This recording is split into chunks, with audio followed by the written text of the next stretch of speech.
ณะศรัทธาญาติโยมพี่น้องท่านสาธุชนของเฮานี่เป็นสัตว์โลกเด้ญาติโยมพี่น้องนะเฮานี่เป็นสัตว์โลกที่ได้เวียนตายเวียนเกิดหมู่เฮาเจ้าข่อยได้เวียนตายเวียนเกิดชีวิตของเฮานี่เปรียบเหมือนดั่งสายน้ำลอยวนไปบนหันลอยวนไปบนนี่จักสิไปตกกรรมแก่ใดลอยมานำอากาศลอยมานำลมบางที่ก็ได้มาจุติในขั้นของพ่อของแม่ของบิดามารดานะ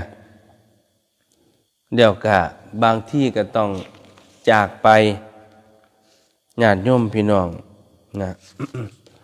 บางที่ก็ต้องจากโลกนี้ไปเมื่อจากโลกนี้ไปแล้วก็จากสิไปเกิดกรรมแก่ใดโยมพ่อโยมแม่พ่อแม่ใหญ่แล้วแต่บุญแล้วแต่บุพเพสันนิวาสลอยแต่บุญภาวาสนา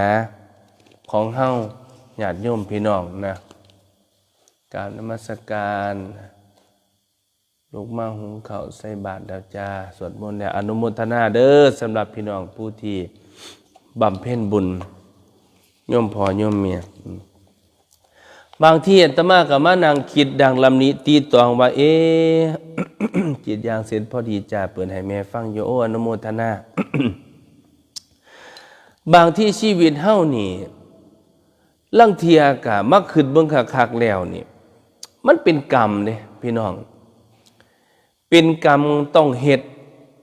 นะกรรมนี่มีทั้งดีทั้งบ่ดีเด้บางที่มันเป็นกรรมต้องเฮ็ดนะบางที่ชีวิตคนบางคนก็มองว่าโอ้ชีวิตมีความสุขดีชีวิตมีความสุขดีมีความบันเทิงเรื่องลื่นใจซึ่งกันและกันแต่บางที่ก็มันเหมือนเป็นกรรมบังคับให้เราเฮ็ดเฮาทำเฮาสร้างแม่น้องเอกโยมแม่กัญญาภัทรฉะนั้นความสุขของมนุษย์นี่มันแตกต่างกันผู้มีเงินมีคำก็โอ้สนุกใส่มื้อนี้สิเว้าเรื่องสุขหรือทุกข์ดีล่ะ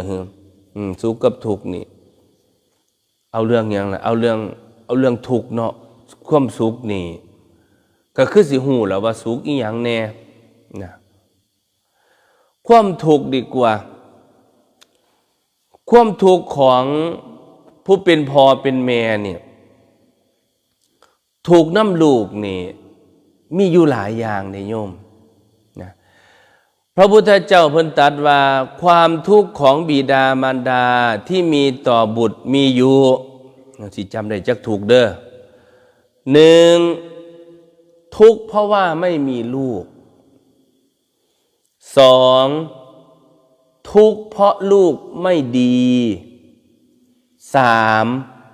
ทุกข์เพราะลูกตายเจริญพรโอ้นายกแผ่นตา เกี่ยวเขาไปเนาะท่านนายกแผ่นตาจากจังหวัดนครพนมนะทุกข์ของพ่อแม่มีต่อลูกมี3อย่าง3ฐานเนี่ยโยมอีพ่ออีแม่ทุกข์อันแรกทุกข์เพราะว่าลูกบ่มีใส่ผู้ใดแต่งงานกันเราบ่มีลูกมีเต้ามีบ่ผู้นางฟังเทศน์ฟังธรรมอยู่นี่บ่มีลูกมีเต้ามีบ่บ่มีลูกมีเต้าแม่สุพี่ก็มีลูกแม่บัวไหลก็มีลูกแม่บุญหลายแม่กัญญาภัทรป้านวลก็มีลูกแม่นวลก็มีลูกท่านนายกแผ่นตานี่บ่มีลูก นายกแผ่นตานี่บ่มีลูกมีแต่หลานนายกแผ่นตานี่มีเจ้าค่ะมีตินายกแผ่นตามีลูกติโอ้ ขออภัยเห็นนี่แหละบางคนแต่งงานกันแล้วนี่4 ปี5 ปีบ่มีลูกบ้าคืออาตมาเทศน์ไปเมื่อวานเนี่ยคันบุญบ่ได้มีร่วมกันนี่ มันบ่ได้มาเกิดได้ท้องกันในอุทธรกันเด้หลายคนนี่ไปขอสมัยอาตมาอยู่อ้อมน้อยตำบลอ้อมน้อยอำเภอกระทุ่มแบนจังหวัดสมุทรสาครอยู่แต่ไกลๆกับนครปฐมแม่มี3 คนหลานก็3เขาเจ้าไปขอกันแม่นวล โอ้ยขออภัยเด้อ เขาไปขอหลวงพ่อวัดไร่ขิงนะลูกเลี้ยงเจ้าค่ะอ๋อลูกเลี้ยงก็ดีกันล่ะท่านนายกเอามาเลี้ยงโลดบ่เป็นหยังดอกเขาไปขอหลวงพ่อวัดไร่ขิงอาตมาไปกราบหลวงพ่อวัดไร่ขิงยามใดวันอังคารวันศุกร์นี่ไข่ต้มนี่โอ้ยเป็นพันๆหน่วยนางอยู่นี่ผู้ใดเคยไปกราบหลวงพ่อวัดไร่ขิงแน่นี่นายกแพนตาไปยังแม่สีไปแม่นวลแม่สุพี่ไปหรือยังหลวงพ่อวัดไร่ขิงนี่เพิ่นลอยน้ำมาเด้จักว่าลอยมาแต่ใสมาเกยมานั่นอยู่หัน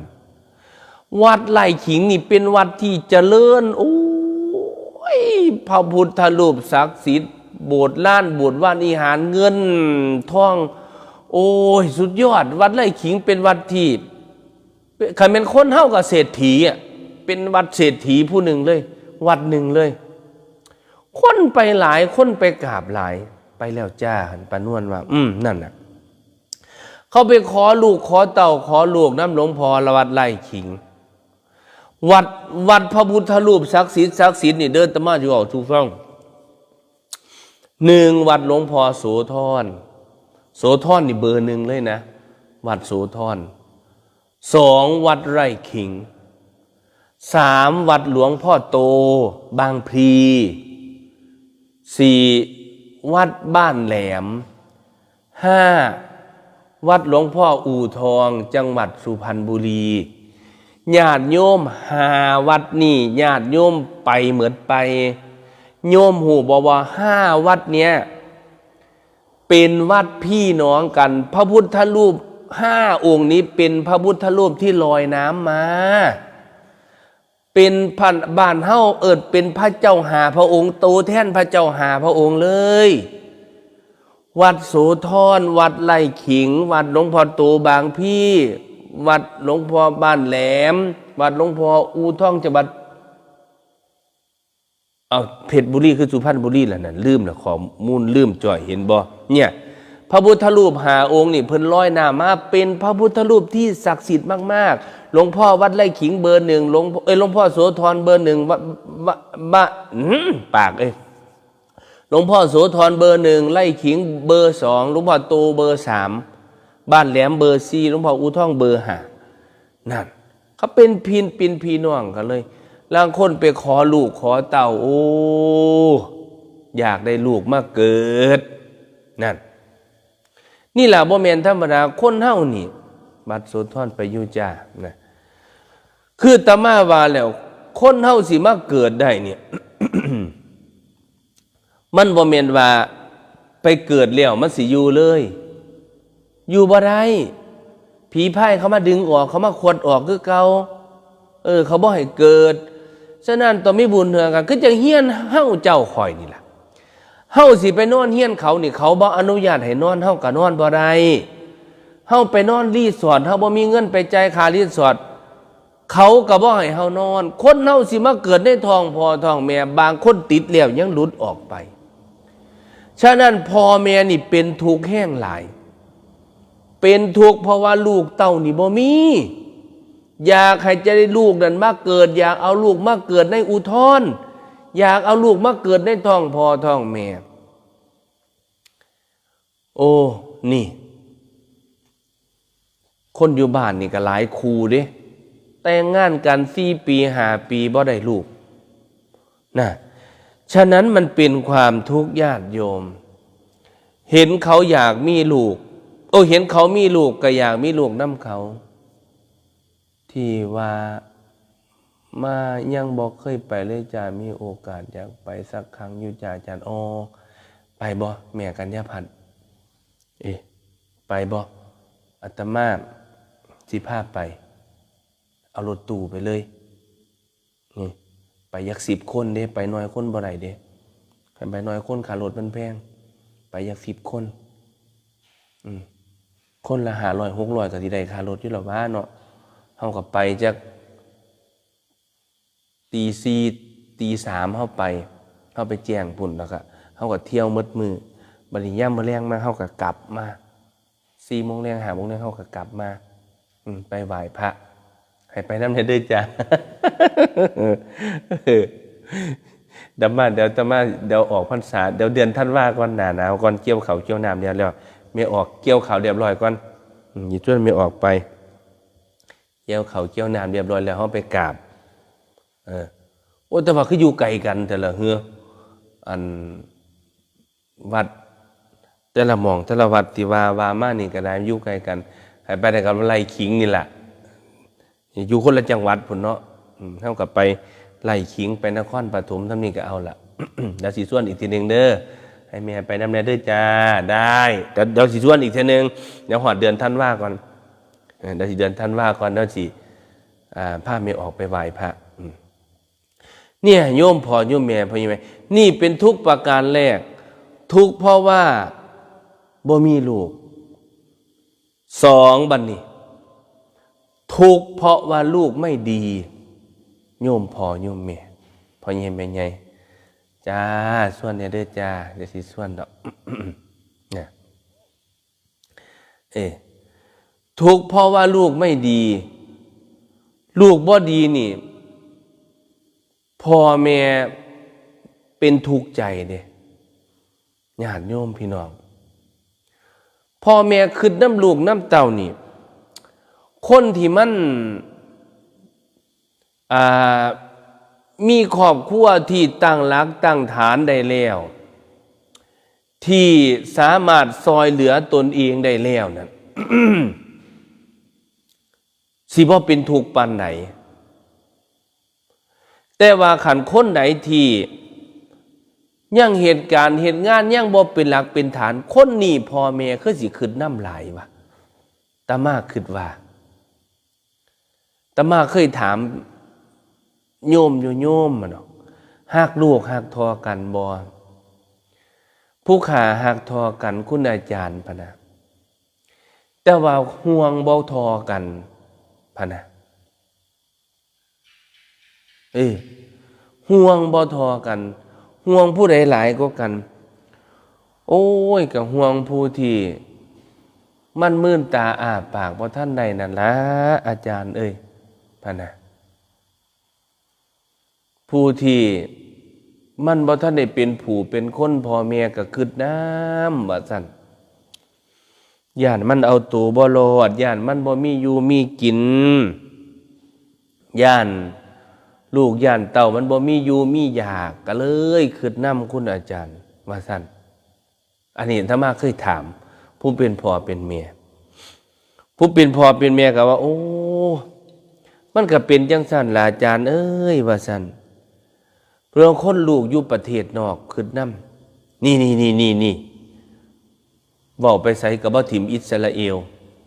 แม่ผู้หลายลูกอยู่นอกคิดน้ำซ้ำใดแม่เขาไปหาเงินหาค่ำคิดน้ำเขาซ้ำใดผู้มีลูกมีเต่าจังแม่นวลนี่ลูกอยู่ไทยก็สิบ่เท่าใดดอกเขามีการมีงานทำแล้วป้านวลนี่ก็อยู่ไทยนี่ก็สิบ่เท่าใดดอกยังที่เห็นหน้าเห็นตาก็ได้แต่อยู่ต่างประเทศนี่ติล่ะได้เงินได้คำบ่ลูกนะความรู้สึกของพ่อของแม่มากทุกอย่างลูกหางบ่มากกว่านี่นั่นแหละนี่แหละคือตะมาเฮ็ดมันพิจารณามาเบิ่งข่าวเมื่อคืนแล้วบ้าขนาดพี่น้องป้องปาย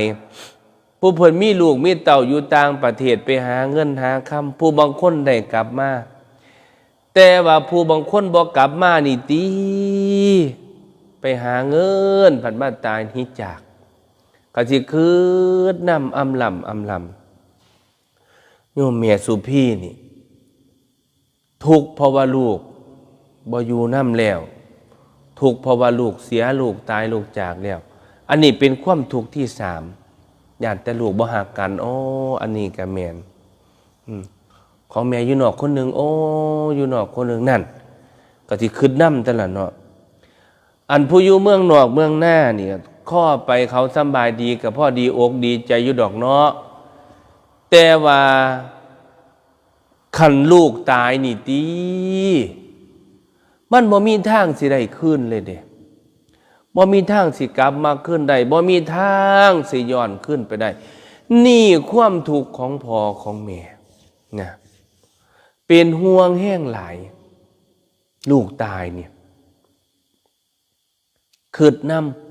ำเป็นห่วงนำย่านเขาบ่มีอยู่มีกินย่านเขาอดย่านเขาอยากแต่ว่าแม่บุญหลายเว้านี่ก็มีส่วนนี่ย่านเขาบ่ถือกันแม่นคันแม่อยู่นี่ไข่แล้วเนาะแต่ว่าคันแม่บ่อยู่นี่พี่น้องผิดกันอาตมาเห็นแล้วโอ้ยแต่แม่อยู่นี่ตุ่มกันดีจังสั่นจังสี่บัดเพราะตาแม่บ่อยู่เนี่ยนะแม่ตายว่ายังไงนะแม่ตายแล้วพี่น้องผิดกันย่านสมบัติ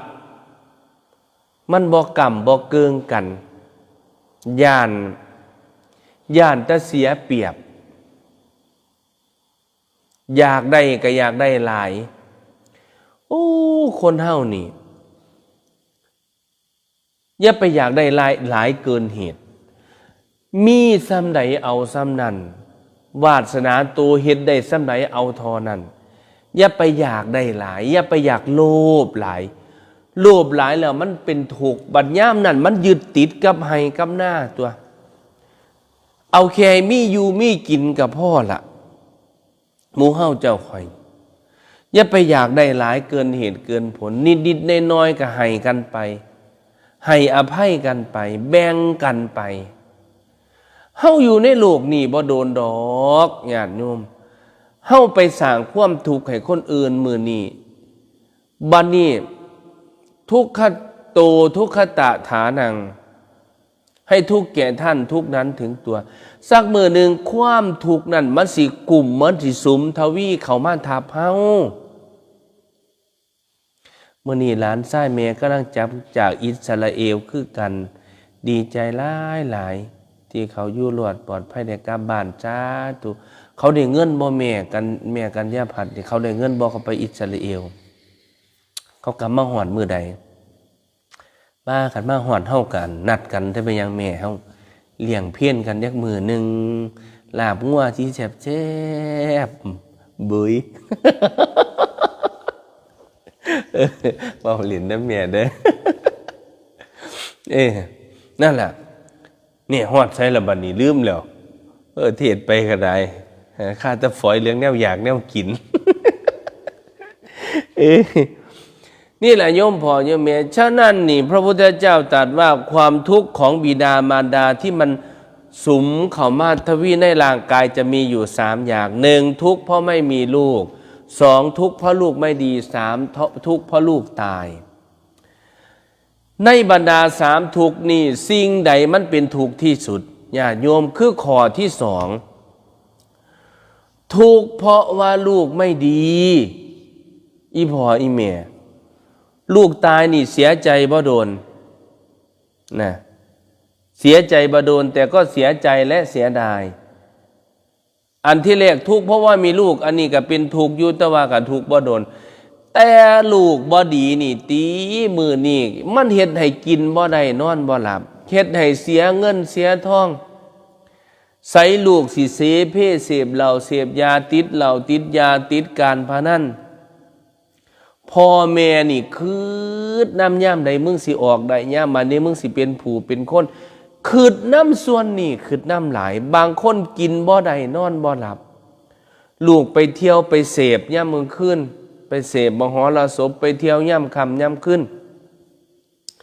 เกิดเป็นทุกข์ในใจนอนบ่ได้กินบ่หลับคืดแต่น้ำลูกน้ำเต้าขันไปเที่ยวในทางที่ดีกับใครเดย่านแต่ไปเที่ยวในทางที่บ่ดีเนี่ยมันสุมมันมันเข่านะจากว่าเป็นกรรมอีหยังผู้ลางคนก็ได้ว่าโอ้ยผู้ขาคือจังบ่เคยเห็นต่อพ่อต่อแม่จังซี่บัดลูกเป็นหยังคือบ่คูนคือบ่กล่าวนี้คือมาเฮ็ดกับพ่อกับแม่จังซี่นี่อันนี้มันเป็นความถูกของพ่อของแม่แต่ผู้บางคนเพิ่นก็ได้ลูกดีโอ้ยลูกเพิ่นได้ลูกแก้วลูกแหวนได้ลูกหัวแก้วหัวแหวนหาเงินหาค่ำให้พ่อให้แม่นี่ได้ลูกกตัญญูจะเมียนบุญผ้าวาสนาไปหาเงินกะหมานไปค้าขายง่ายมือไปเหตุการณ์เหตุงานก็ได้เงินได้ค่ำเลี้ยงพ่อเลี้ยงแม่ดีโอ้ยจะเป็นบุญผ้าวาสนาเพิ่นอ่อนซ่อนเห็นแล้วอ่อนซ่อนเนี่ยอ่อนซ่อนตัวพ่อใหญ่แม่ใหญ่นะโยมแม่บุไรก็ว่ามีลูก2 คนแบ่งไว้ให้แล้วแม่เป็นหยังไปคือสิบ่ให้ยากนำนี่คันคิดจังซี่นี่แสดงว่าเตรียมตัวแล้วเตรียมตัวก่อนตายเตรียมกายก่อนแต่งเตรียมน้ำก่อนแล้งเตรียมแบงก่อนเดินทางคันแม่บัวไหลคิดจังซี่นั่นจิตใจเฮามันสิว่างโล่งโปร่งบ่ได้ปากเปียกปากจื่นสร้างไว้มอบไว้ทุกอันซุแนว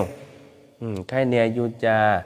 มีลูกผู้หญิงทั้ง2 คนกับคุณทั้ง2 คนอยู่จ้าโอ้อนุโมทนาเด้อโยมแม่กันย่าผัดเย็นไทยสงฆ์นะเอาแม่สิไปเทศบ้านน้องปืดมื้อใดล่ะเฮ้อมอมแม่สิไปเทศหลวงพี่พระครูศิษย์ม่นไหวแม่เพิ่นม่นมื้อวานนี่แม่ไปเทศบ้านน้องปืดเดี๋ยวเบิ่งแขกหลวงพี่พระครูศิษย์ก่อน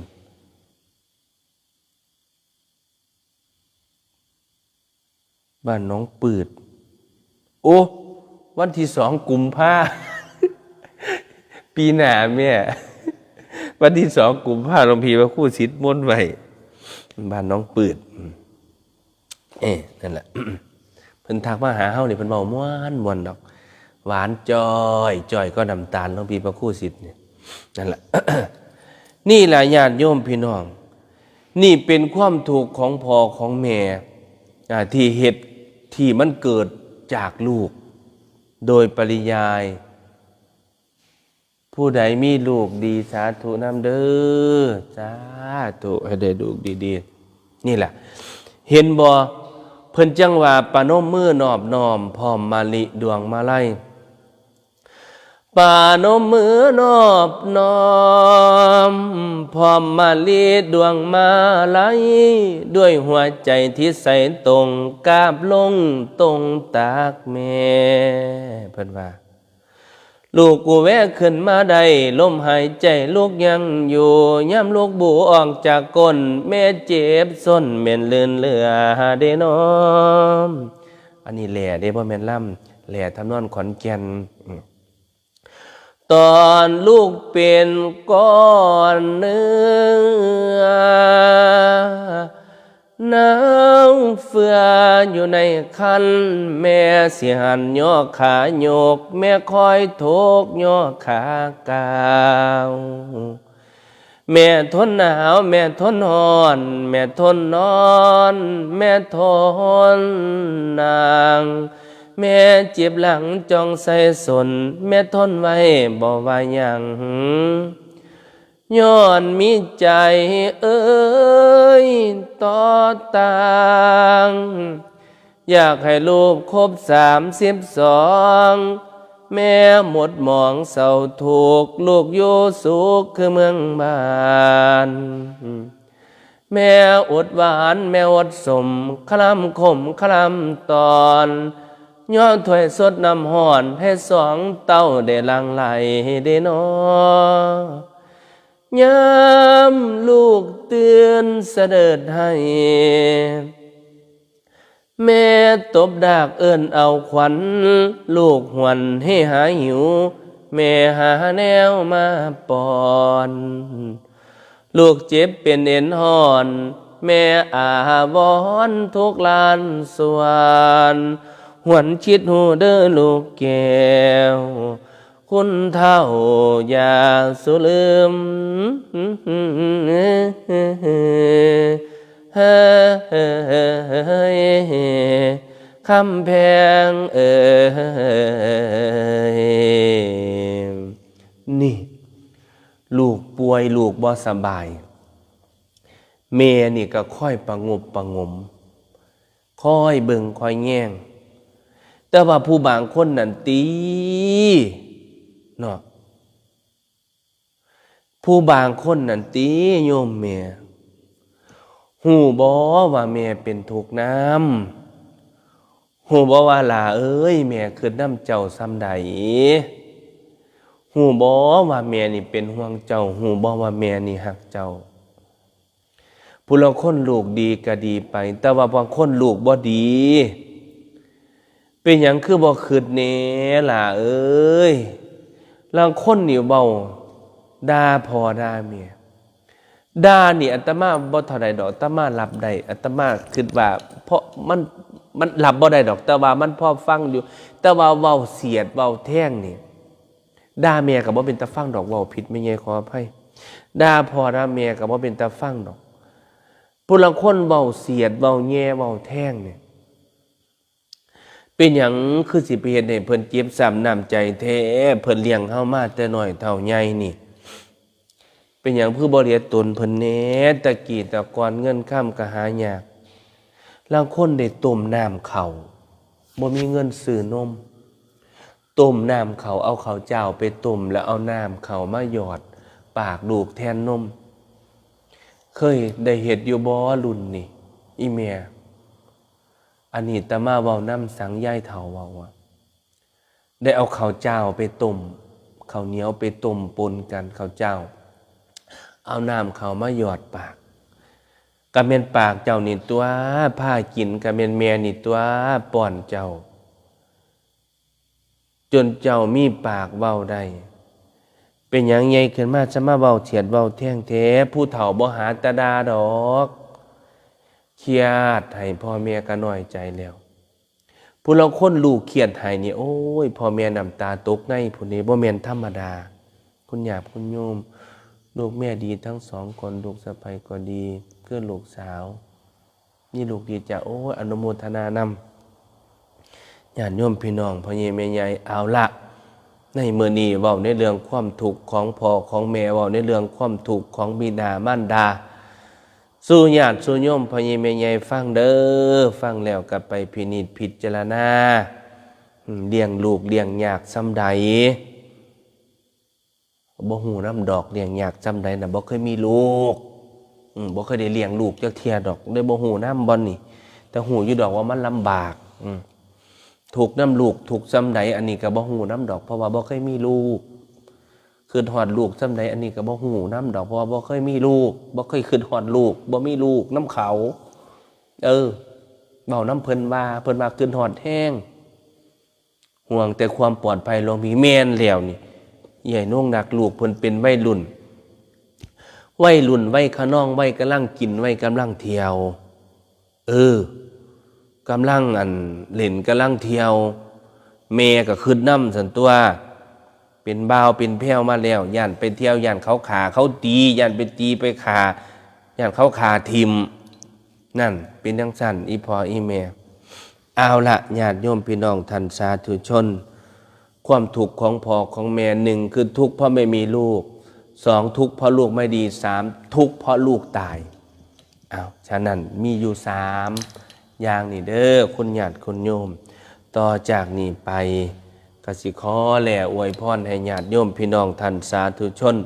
โยมพ่อโยมแม่ผู้ฟังเทศน์ฟังธรรมได้สดับรับฟังสืบต่อไป มาเน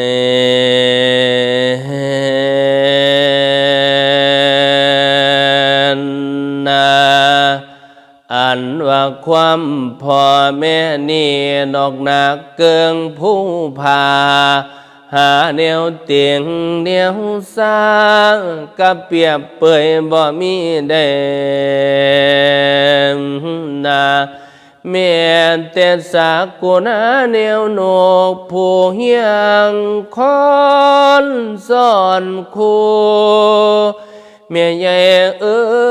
ยย่ำเมื่อไกลจากสู่กะเสียงห้องดอกเสินหามนาทุกอยู่ใต้ลมฟ้ากิเลสจองดอกจำจองจำต้องครองชีวิตผูกพันกะสันเกี่ยว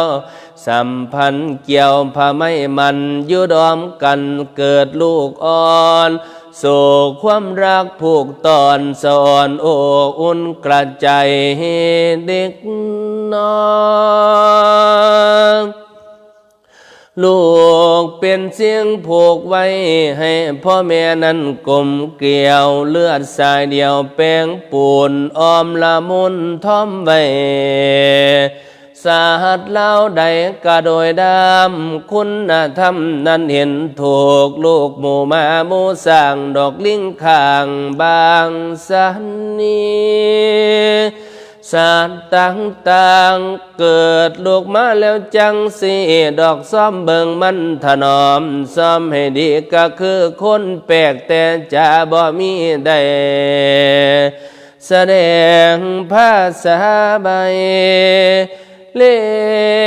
มเลียงเม่นเกียก่อนทอมจนลูกออกมุมนกนมจูกะสุเกียนยายจางว่ายวงแลหินบ่ให้ไต่ตอมกาดเบิ่งให้ดีวิพาดพอกท่าป่าแปลงนะจางแม่นแพงเพียนเลี้ยงแม่นเมิดเปียงกะต้องใจโอ้ยโอ้ยทางลูกสาวลูกชายว่าแม่นหักท้อเท่าเสมอดำนอกดังการนะเพราะว่าลูกนี้นั้นเป็นส่วนของชีวิตแท้แล้วแนบสนิทดวงใจอ่อนอุ่นพระไม่บัดเห็นหน้าข้ามแรงมาเพียงพร้อมดอมกันพ่อแม่ลูกกินข้าวแรงลูกนั่งล้อมดอกเพียงพร้อมคู่สุขคนคือสิสุกยิงล้นจำปาปนกับผักดองทั้งแก้วบองของประจำเสียบสุคำบัดย่ำจามเสียดแล้วหันมายามปูนโพเขียวหมากแม่นทุกอยากกะบ่ฮ้อนใจกะสู่ดอกซื่นลายมองเห็นอายหยอกน้องมองเห็นน้องหยอกอายคือจังควางในอุลามัดยามนอนกันให้นอนเต็มตาเตือนขึ้นมากะหายกวางว่าแม่นโลกากวางจากกาว่า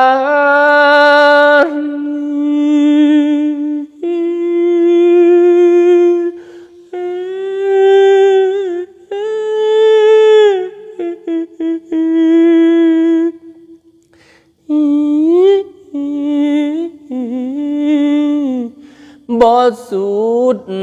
ทอมีลูกเต่ามีแม่พ่อยังเสถียรเอาโอเสถียรมัน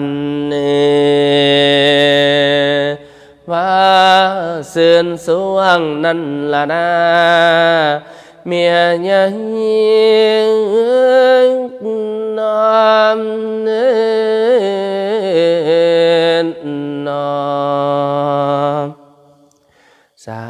ธุให้อยู่ดีมีแห้งความเจ็บอย่าได้ความไข้อย่ามี สุขูสุขคนเอวังก็มีด้วยประการฉะนี้